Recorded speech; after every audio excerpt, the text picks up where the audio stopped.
तो छात्रों आइए अब मैं आपको पास्ट परफेक्ट कंटिन्यूअस टेंस के इंट्रोगेटिव सेंटेंस के बारे में बताऊंगा। इंट्रोगेटिव सेंटेंस का पहचान जान लीजिए, जो है वाक्य अंत में क्या शब्द से जुड़ा रहता है, बीच में कब क्यों कहाँ कैसे लगा रहता है।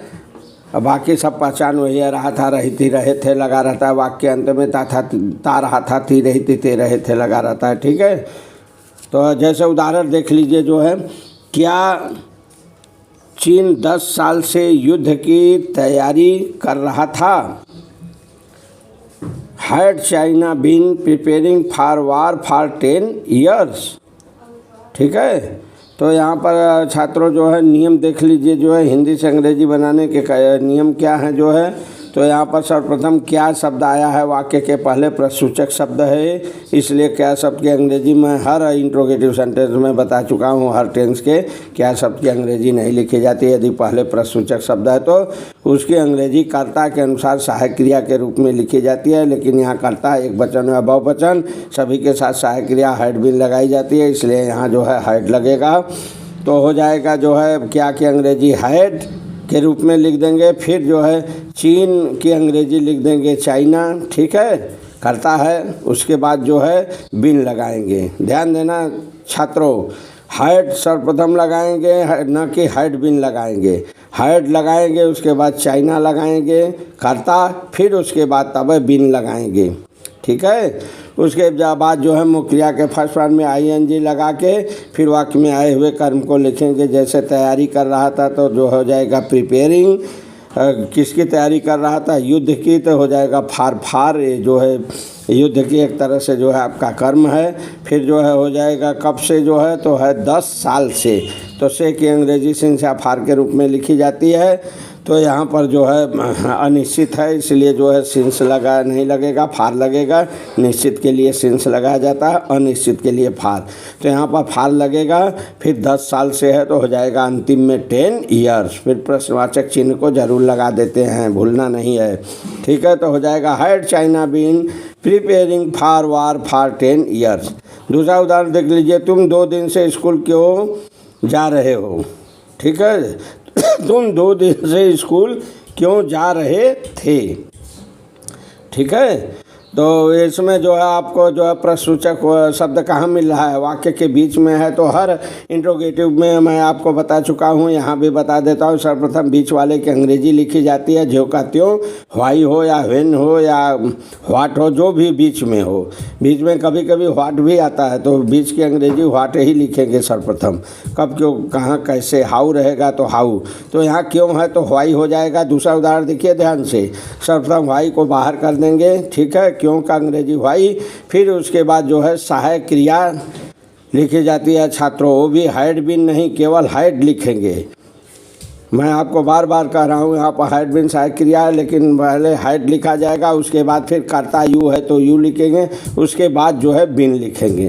ये ध्यान देना आपको, व्हाई हैड यू बिन होगा, न कि व्हाई हैड बिन यू होगा, व्हाई हैड यू बिन। ठीक है, ऐसा लिख देंगे। फिर जो है मुख्य क्रिया फर्स्ट फॉर्म लगा देंगे, फिर जो है वाक्य में आए हुए कर्म, इसमें स्कूल है तो स्कूल हो जाएगा। तो why had you been going to school. फिर है जो है 2 दिन से, तो से की अंग्रेजी फिर इसके बाद यहाँ लिखेंगे सिंस या फार के रूप में। निश्चित है तो सिंस, अनिश्चित है तो फार। तो यहाँ 2 दिन से अनिश्चित है, इसलिए यहाँ फार लगेगा। और उसके बाद जो है फिर 2 दिन से तो 2 days। ठीक है, तो इस तरह से आपका बन जाएगा why had you been going to school for 2 days। फिर अंत में प्रश्न वाचक चिन्ह को जरूर लगाते हैं। ठीक है, इसी तरह जो है तीसरा देख लीजिए, क्या वे 3 बजे से फुटबॉल खेल रहे थे।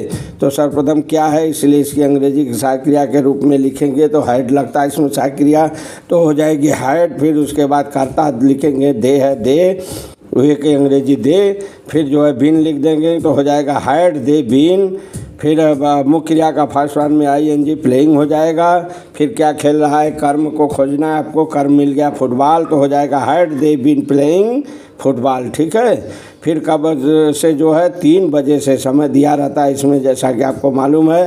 तो 3 बजे से छात्रों यहाँ पर देख लीजिए, 3 बजे यहाँ पर जो है निश्चित है समय। इसलिए यहाँ सिंस लगेगा, यहाँ फार का प्रयोग नहीं होगा। फिर हो जाएगा 3 o'clock, सिंस 3 o'clock। तो हो जाएगा had they been playing football since 3 o'clock।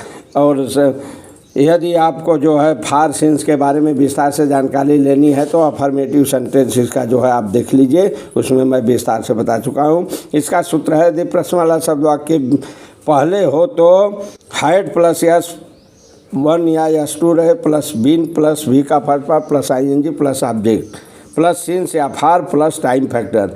यदि प्रश्नवाचक शब्द वाक्य के बीच में हो तो सर्वप्रथम प्रश्न वाला शब्द प्लस हैड प्लस यस या S2 प्लस बीन प्लस भी का first part plus ING plus object plus since या for plus time factor plus प्रश्नवाचक चिन्ह। ठीक है, तो इस तरह से जो है इंट्रोगेटिव सेंटेंस खत्म हो गया जो है छात्रों। आइए अब आपको इंट्रोगेटिव नेगेटिव सेंटेंस के बारे में बता दें। इंट्रोगेटिव नेगेटिव सेंटेंस की पहचान छात्रों सब वही है जो है सेम उसी तरह जो है केवल इसमें नहीं शब्द लगा रहता है, इंट्रोगेटिव की तरह ही पहचान है। इसमें भी प्रश्नवाचक शब्द क्या लगा रहता है, वाक्य बीच में कब क्यों कहा कैसे, वाक्य नहीं सबसे जुड़ा रहता है। जैसे पहला देख लीजिए, क्या तुम रविवार से नहीं आ रहे थे, how do not been coming since Sunday. नहीं सबसे जुड़ा हुआ प्रश्नवाचक क्या है, तो क्या की अंग्रेजी हमने अभी इंट्रोगेटिव में बता चुका हूँ। सबसे पहले कर्ता के अंग्रेजी नहीं लिखेंगे, यहाँ पर सबसे पहले क्या सबसे वाक्य जुड़ा हुआ प्रश्नसूचक शब्द है ये, तो इसलिए इसकी अंग्रेजी कर्ता के अनुसार सहायक क्रिया के रूप में लिखी जाती है। सहायक क्रिया हैड है तो हैड लिखेंगे, फिर कर्ता यू लिखेंगे, फिर नॉट लिखेंगे। ध्यान देना छात्रों, इंट्रोगेटिव नेगेटिव सेंटेंस में कर्ता के बाद नॉट की अंग्रेजी लिखी जाती है, तभी जो है आप बिन लगाएंगे।